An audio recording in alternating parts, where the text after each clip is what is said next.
ఇదే కదా నీ కథ ముగింపులేనిదై సదా సాగదా.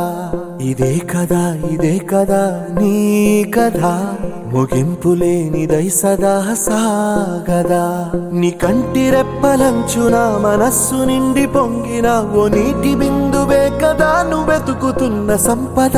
ఒక్కొక్క జ్ఞాపకానికి 100 ఏళ్ల ఆయువుందిగా, ఇంకెన్ని ముందు వేచనో అవన్నీ వెతుకుతూ పదా. మనుష్యులందు నీ కథ మహర్షిలాగా సాగదా. మనుష్యులందు నీ కథ మహర్షిలాగా సాగదా.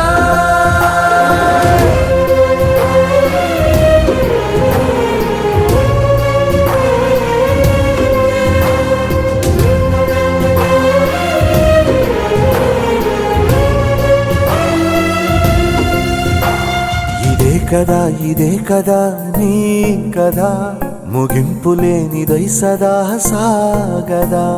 ఇదే కదా నీ కథ ముగింపులేనిదై సదా సాగదా.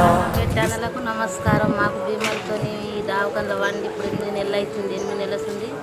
మాకు 11 కొట్టంగా మాకు అన్నము కడుపుకు అందిస్తుండు. అలా ఇంటికి చల్లగా ఉందని, ఆ అన్నం మంచిగా ఉందని అందరి దయ వలన అందరి దీవనార్థులతో చాలా ఫుడ్ చాలా బాగుంటుంది. ప్రతి ఒక్కరూ మేము అక్కడ తినకుండా పొద్దున వస్తున్నాము, ఇక్కడ మాత్రం కడుపు నిండా తింటున్నాము. ఎవరైతే ఈ ఫౌండేషన్ నడుపుతున్నారో వాళ్ళ NGOలకు కూడా నా హృదయపూర్వక ధన్యవాదాలు.